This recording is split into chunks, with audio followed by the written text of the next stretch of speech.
3, 2, 1.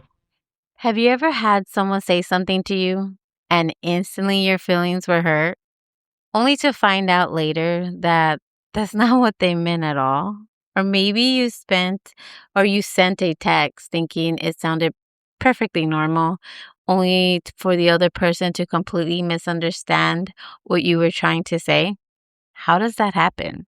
How did two how can two people who genuinely love each other hear the exact same words yet walk away with two completely different meanings? Well, today I want to nerd out with you a little bit because I think the answer is hidden inside one of the most incredible things God ever created, our brains.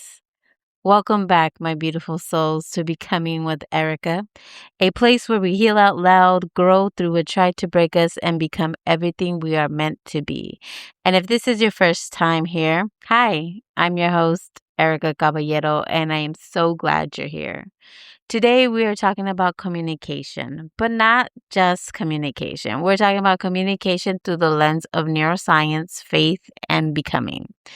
Because if you've been listening to this podcast for a while, you already know those are the three things I keep coming back to.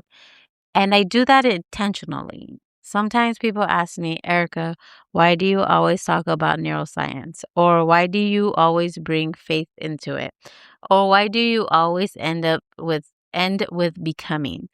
The answer is actually really simple. Because I believe those three things work together. The more I understand how God designed my brain, the more compassionate I become, not only towards myself, but towards other people too. When I understand why I react the way I do, why I get defensive, why I overthink, and I am an overthinker, why I sometimes assume the worst, I stop labeling myself as broken and I start realizing I'm human. And that's a beautiful place to begin healing. The more I study neuroscience, the more my faith actually grows because honestly, the human brain blows my mind. And that's no pun intended. But seriously, though, the more I learn, the more I think, God, you really thought of everything. And that is why you'll continue hearing these same themes throughout this podcast. Not because I'm repeating myself, but because growth isn't something we hear once. It's something we practice over and over and over again.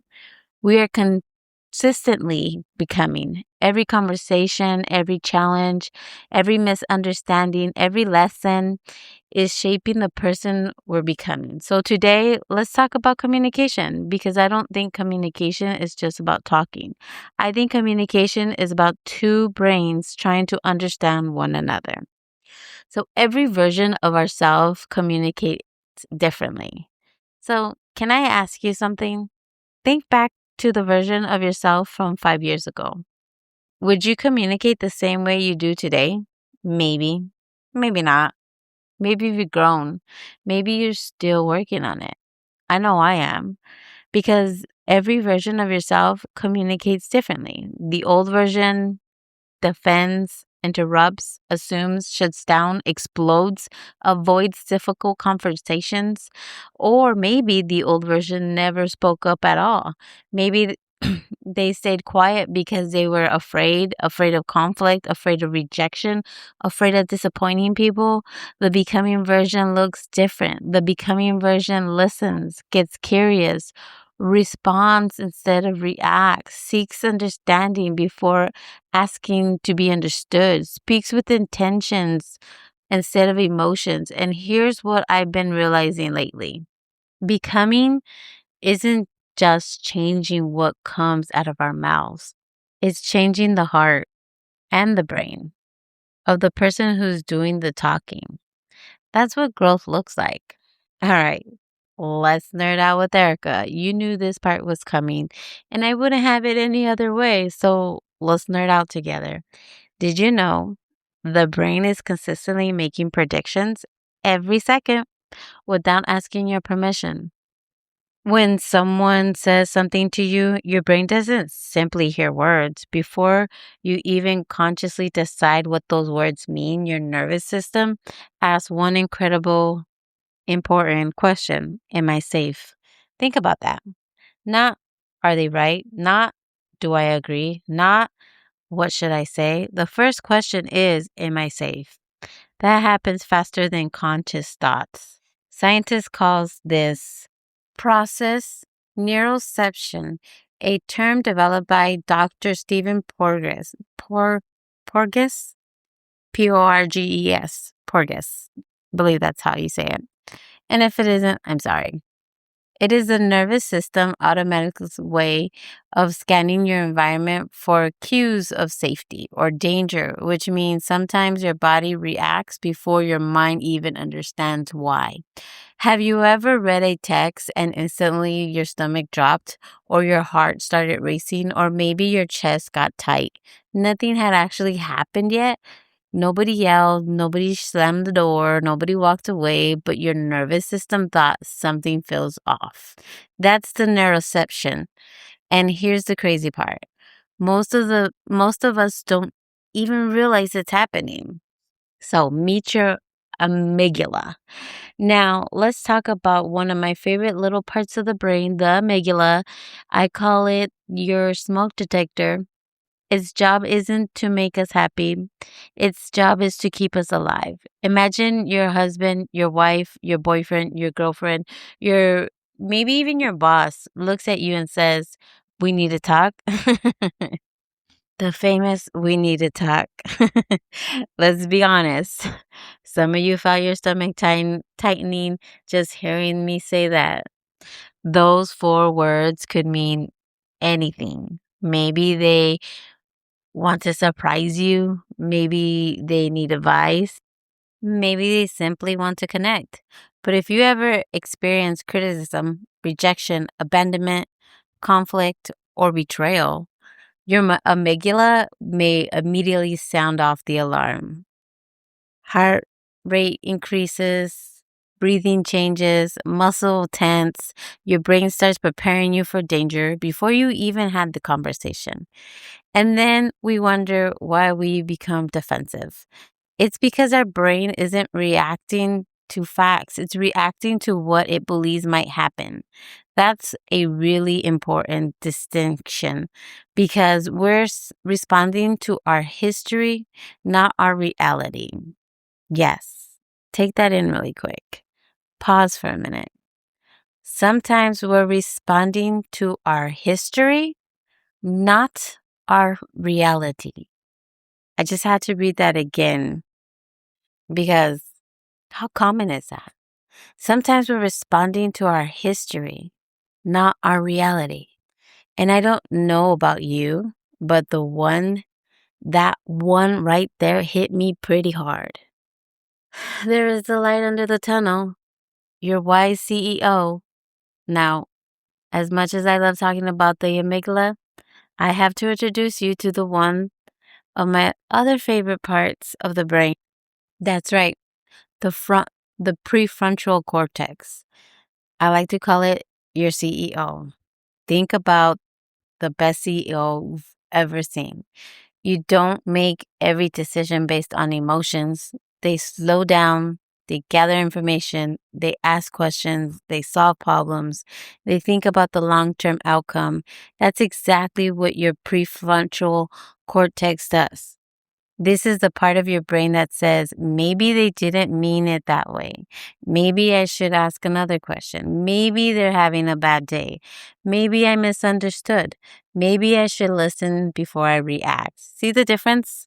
Your amygdala asks, am I safe? Your prefrontal cortex asks, what else could be true? And I don't know about you, but I wish my prefrontal cortex had a microphone sometimes because there has been definitely moments where my amygdala grabbed the microphone first and just, not a good picture. Anybody else? You know, those moments where you're halfway through an argument and suddenly you think, wow, well then. I probably shouldn't have said that. We've all been there. Here's why. When we become emotionally overwhelmed, our brain starts releasing stress hormones like cortisol and adrenaline. I'm so sorry. Your heart beats faster, your breathing changes, blood flow shifts away from the thinking part of your brain towards the system designed to help you survive. Your brain isn't trying to help you communicate better, it's trying to help you survive. That's why people often say, I wasn't thinking. That's because they weren't. The survival system temporarily took over. Our brains are always talking. Here's something that absolutely fascinates me. Even when we are not speaking, our brains are communicating. Our facial expression, our tone of voice, our posture, our eye contact, even our silence. All of those things communicate something. And here's something incredible. Our brains are wired to pick up on each other's emotional states. When someone around us is calm, our nervous system can begin to settle. When someone is angry, anxious, or emotionally overwhelmed, our body can start matching that emotion energy too. Calm can be contagious, but so can chaos. Have you ever walked into a room and immediately thought something feels off? Nobody had to tell you. It's just something you felt. You just knew. Your brain was reading the room. That's one of the incredible way God designed us. Now, I want to introduce you to a word that completely changed the way I looked at my relationship. It's called cold regulations. Sounds fancy, but it's actually really simple. Cold regulations is what happens when one calm nervous system helps another nervous system calm down. Think about a baby. When a baby is crying, what do? We don't usually hand them a book and say figure it out because not saying that I've tried that, but it's not going to work. We pick them up, we rock them, we speak softly, we hold them close. Little by little, their nervous system begins to settle. Why? Because they're borrowing ours. Now, here's an amazing part. We don't outgrow that as adults. We still need safe people. We still need people to help regulate our nervous system. That's why a simple hug can calm us. That's why hearing someone say, I'm here, I understand, we'll figure it out together, can bring tears to our eyes. Feeling understood isn't just emotional, it's biological. When someone truly listens to us without judgment, without interrupting, without trying to fix us, our nervous system begins to feel safe again. And that's one of the greatest gifts we can give another human being. But unfortunately, our brains have another habit. It hates uncertainty. It wants answers immediately. So when information is missing, our brain fills in the blanks. Dun dun dun. That's not a good thing. Sometimes with facts, but many times with fear. Let's be honest. Some of us deserve an Academy Award for the movie we create in our own heads. I mean, there's some wild stories that some people can just come up in their own head. And seriously, someone sends okay, and suddenly your brain goes, okay, what kind of okay? A mad okay? A fine okay? Leave me alone okay? Break up okay? Meanwhile, they literally are standing in line at Walmart trying to buy a toothpaste. I mean, it was just a simple okay because, they got so many things going on around them that they didn't have time to elaborate, but they thought okay was good enough to send. Well, it sent somebody else spiraling out of control. Our brains are incredible storytellers. The problem is the stories aren't always true. Someone doesn't text back. Reality, maybe they're driving. Maybe they're working. Maybe their phone died. Maybe they're asleep. but our brain starts writing a completely different story. They're mad at us. They don't care. I must have done something wrong. See how quickly that happens? And here's something else that happens. Our brain starts looking for evidence to support our story we've already created. That's called confirmation bias. If I already believe I'm not enough, my brain starts collecting evidence. Every unanswered text, every canceled plan, every misunderstanding, it builds a case, even if the evidence it isn't actually there. That's why we're asking questions is so much healthier than making assumptions. Curiosity creates connection. Assumption creates distance. So, what's active listening?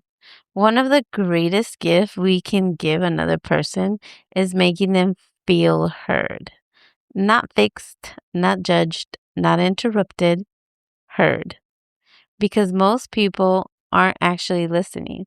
They're simply waiting for their turn to talk. Healthy communication sounds different. So, what I'm hearing is, or help me understand, or tell me more, or what did you mean by that? Those simple phrases tell another person's nervous system, I'm safe here. And when people feel safe, walls start to come down. People become more honest, more vulnerable, more connected. Everything we talked about so far has been science, but I don't ever want this podcast to stay in theory. I want it to become practical because neuroscience isn't just something we learn. It should change the way we love, the way we communicate, the way we forgive, the way we show up for the people around us. So, let me share something that happened in my own life this past weekend. As many of you know, I am in a long distance relationship. He lives about 3.5 hours away from me, sometimes even further, depending if he's working or not. Now, I'm not going to lie to you. Long distance relationships are hard. You miss the little things, the good morning hugs, sitting on the couch together, running errands together, even just being in the same room without saying a word. Those little moments become the moments you miss the most. And while the distance is hard for both of us, I've realized something. It's hard in different ways. For me, I'm still surrounded by my hometown, my family, my friends, my routines, the places that are familiar, the coffee shops I know, the roads I've been driving for thousands of times. My support system's still here. But for him, his world changed. He's living away from people he knows most of his life. He's adjusting to a different environment, different routines, different surroundings. That can make anyone feel lonely. It can make anyone question things. It can make anyone feel disconnected. And while I can't fully understand exactly what that may feel like for him, I can choose to have compassion for it. At the same time, I had my own feelings too. I missed him. I felt disconnected. Sometimes I felt lonely. Sometimes I wonder if he needed me the way I need him. Sometimes I question things too. And that's where communication becomes so incredibly important because when we're separated by distant, communication becomes a relationship. It's no longer just something we do, it becomes a bridge that connects us. And that's bridge starts and when that bridge starts to break down, both people start feeling it. We text, we FaceTime, we call each other, we visit whenever we can. Technology helps, but it can never replace physical presence. God created us for connections, for eye contact, for hugs, for sitting next to each other, for hearing someone's voice, for seeing their facial expressions. To a text can't do all of that. And honestly, sometimes text messages can get us into more trouble than they help us out. Because a text can have no emotions attached to it. No smile, no tone of voice, no body language, just words. And then our beautiful brains take over. We start filling in the blanks. We start assigning emotions to words that may have never had any emotions at all. We start reading messages through whatever emotions we're already carrying that day. Have you ever done that? I know I have. You read a text while you're already stressed and suddenly it sounds rude. You read the exact same text later when you're calm and think, oh, that wasn't bad at all. Same words, different nervous system. That's why I believe timing matters. Our emotion state matters. The stories we're telling ourselves matters because we don't just hear words, we interpret them through our experience. Eventually, he came into town. And instead of continuing to guess what the other person was thinking, we decided to have a real conversation. Not over text, not over the phone, face to face. We sat down and we made a decision. No attacking, no interrupting, no trying to prove who was right, just honesty, just listening, just trying to understand. And something beautiful happened. I can't speak on his experience, only he can, but I can tell you what happened inside of me. Where I felt lonely, there was clarity. Where I felt misunderstood, there was understanding. Where I felt unappreciated, there was reassurance. Where I felt distance, I felt connection again. Not because our circumstance changed. The drive home was still 3.5 hours. Life didn't suddenly become easier. The distance didn't disappear overnight. But something did change. Our communication changed. And because our communication changed, our connection changed. Looking back now, I don't think either one of us was trying to hurt the other. I think we were simply two nervous systems trying to find safety. Two people carrying different experiences, different fears, different expectations, different ways of seeing the exact same situation. Once we stop trying to defend ourselves and start trying to understand each other, everything shifted. Nothing around us had changed, the communication had. And because of the communication changed, the connection changed. That conversation reminded me of something I probably carry with me for the rest of my life. Sometimes the greatest act of love isn't having the perfect words. It's creating a safe place where another person feels heard, where they don't have to defend themselves, where they don't have to pretend they're okay, where they can simply say, this is how I feel.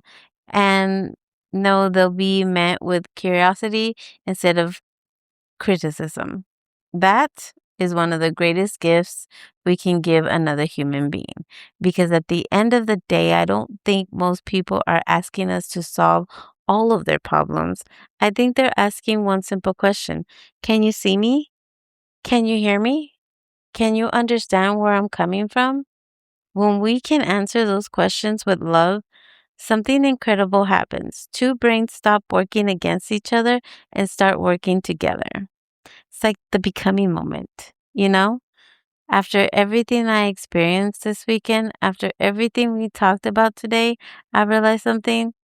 Communication isn't about winning, it's about understanding. Just sit with that for a second. How many conversations have we walked into already trying to prove our point, already building our defense, already rehearsing our response before the other person has even finished talking? Mm, I've done that. I'm sure you probably have too. But what if we change the questions? Instead of asking, how do I get them to understand me? What if we ask, how do I understand them? Those are two completely different mindsets. One is focused on being heard, and the other one's focused on hearing. One builds walls, and the other one builds bridges. If every conversation becomes a competition, nobody really wins. But when two people decide, I care more about understanding your heart than I do about proving my point, everything changes because becoming isn't just about changing your habits. It isn't just about reading another book. listening to another podcast, or learning another neuroscience fact. It's becoming the kind of person who creates safety wherever they go.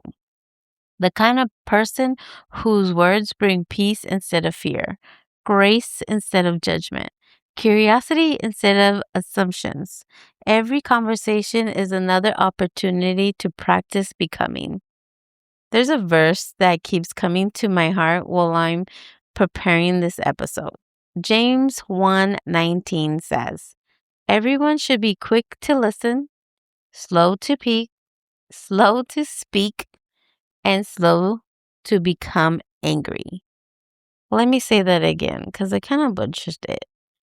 James 1:19 says, "Everyone should be quick to listen, slow to speak, and slow to become angry." I absolutely love that verse. And honestly, the more I study neuroscience, the more that verse amazes me. Isn't that incredible? That thousands of years before brain scans, before MRI machines, before scientists understood emotional regulations, God's word was already teaching us how the healthy relationship works. Be quick to listen, slow to speak, slow to become angry. That's emotional regulations.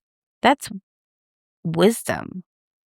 That's giving you prefrontal cortex time to catch up before your amygdala takes over. I don't think that's a coincidence. I think that's part of God's incredible design. He knows exactly how we're wired because He's the one who created us. And I think that's one of the reasons I love blending faith and neuroscience together. The more I learn about the brain, the more I understand and stand in awe of God. Science doesn't weaken my faith, it straightens it. Because every time I learn something new about how our brain works, it reminds me of how intentional our creator is. So let's become better together. Before we leave today, I want to challenge you. Not next month, not next year, this week. Before your next difficult conversation, pause. Just take a moment and pause. Take one slow, deep breath. Give your nervous system a chance to settle. Then ask yourself these three questions. Number one, am I trying to understand or am I trying to win? Number two, am I responding from my prefrontal cortex or am I reacting with my amygdala? And number three, what kind of person am I becoming through the way I'm communicating? Maybe this week, maybe this week, instead of defending yourself, ask one more question. Maybe instead of assuming, get curious. Maybe instead of trying to fix someone, simply make them feel heard. You'd be amazed what those little changes can do. Sometimes they don't change the conversation, they change the relationship. Here's my final thought. I want to leave you with this. Remember, every conversation plants a seed. You can plant fear, pride, misunderstanding, distance, or you can plant safety, grace, understanding, patience, compassion, love. The choice is yours, and every choice you make shapes the person you're becoming. So today, go build bridges instead of walls. Choose curiosity over assumptions. Choose listening over defending. Choose understanding over winning. Because sometimes one conversation handled with patience instead of pride can change a relationship forever. If this episode resonated with you, if it encouraged you, if it challenged you, or maybe it made you think about someone you love, would you share this with them? Because you never know. One conversation, one episode, or one moment of understanding could completely change uh, someone's life.